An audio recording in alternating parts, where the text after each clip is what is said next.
हमारी संस्कृति, हमारे संस्कार सदा रहें हमारे साथ। सब्सक्राइब करें तिलक। कर्ण ने तुम में से हर एक को पराजित करके अपने शस्त्रों का लोहा मनवाया है। बड़े भैया, हमारे सर पहले ही लज्जा से झुके जा रहे हैं और आप हमारे सामने कर्ण की प्रशंसा करके हमारे घाव पर नमक मल रहे हैं। पांडवों के विरुद्ध कर्ण पहले कभी इतना घातक नहीं हुआ था।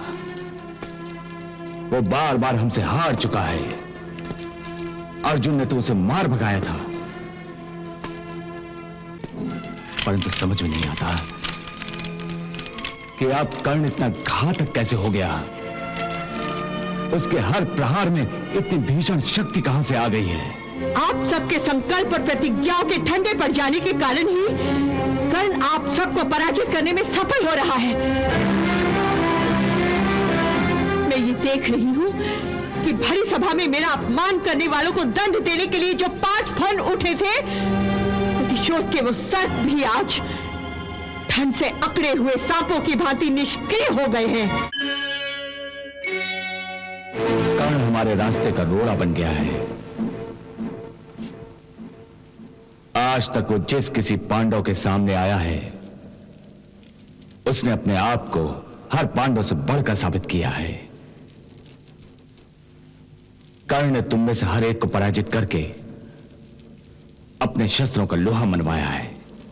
बड़े भैया, हमारे सर पहले ही लज्जा से झुके जा रहे हैं और आप हमारे सामने कर्ण की प्रशंसा करके हमारे घाव पर नमक मल रहे हैं। भीमसेन, तुम ये क्या कह रहे हो? मुझे अपने आप से अलग समझ रहे हो? जो घाव तुम्हारे दिलों पर लगे हैं, मेरे मन में भी वही घाव लगे हैं।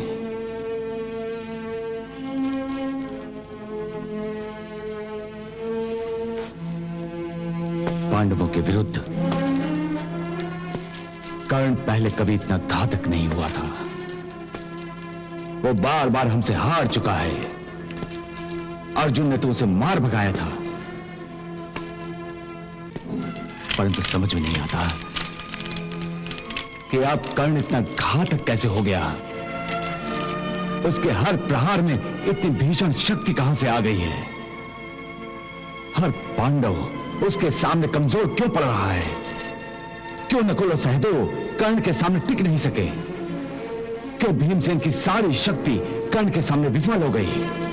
क्यों अर्जुन भी कर्ण के सामने नहीं टिक सका? क्यों? मैं बताती हूँ इसका कारण।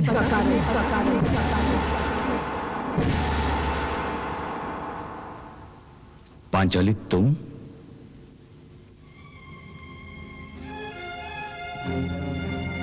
इतनी रात गए ठंड में बाहर क्यों निकल आई? ठंड लग जाती तो? महाराज, जिसके मन में 13 वर्षों से ज्वालामुखी दहक रहा है, उसे इस रात की ठंड क्या लगेगी? वैसे भी मैं याज्ञ से नहीं हूं, मेरा जन्म अग्नि से हुआ है। मुझे कभी कोई ठंड नहीं लग सकती और ना ही मेरे संकल्प को ठंड लग सकती है।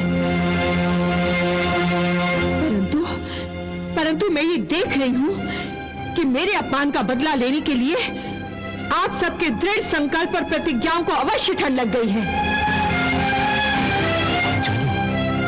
महाराज, आप पूछ रहे थे ना कि पांडव कर्ण से पराजित क्यों हो रहे हैं? उसका कारण यही ठंड है, यही ठंड है महाराज। आप सबके संकल्प और प्रतिज्ञाओं के ठंडे पड़ जाने के कारण ही कर्ण आप सबको पराजित करने में सफल हो रहा है।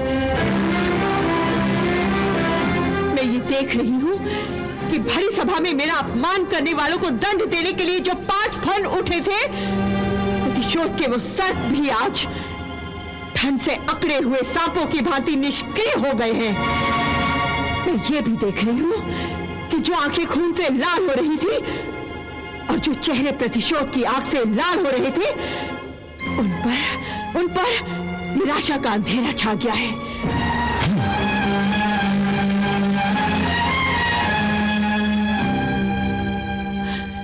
और ये ये सब उस दुष्ट के हाथों हो रहा है जिसने मुझे, आपकी पत्नी को पतिव्रता और लाजवंती मानने से इनकार किया था।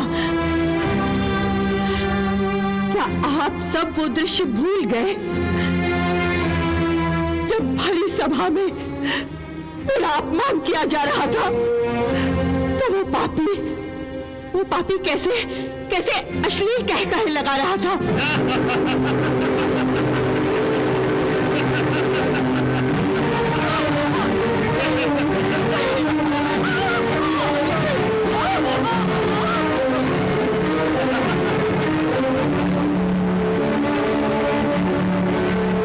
आओ द्रौपदी, आओ, आकर हमारी गोद में बैठ जाओ। दुर्योधन,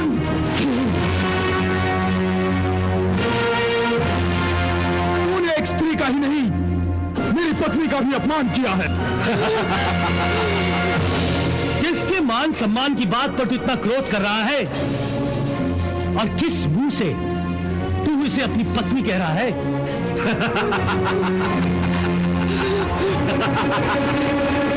ये अरे ये तो 5 पतियों की पत्नी है।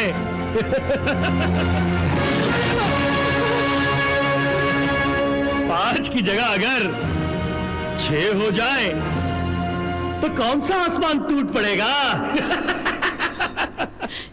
याद रखो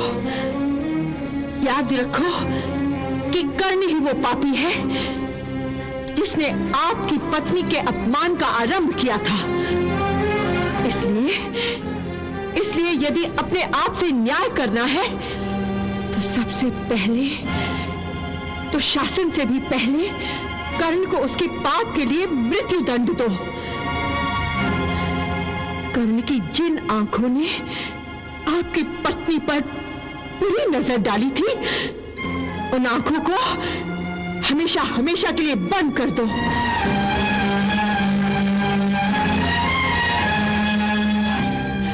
और अपने मन में प्रतिशोध की जो अग्नि ठंडी पड़ गई है, उसे फिर से भड़काओ।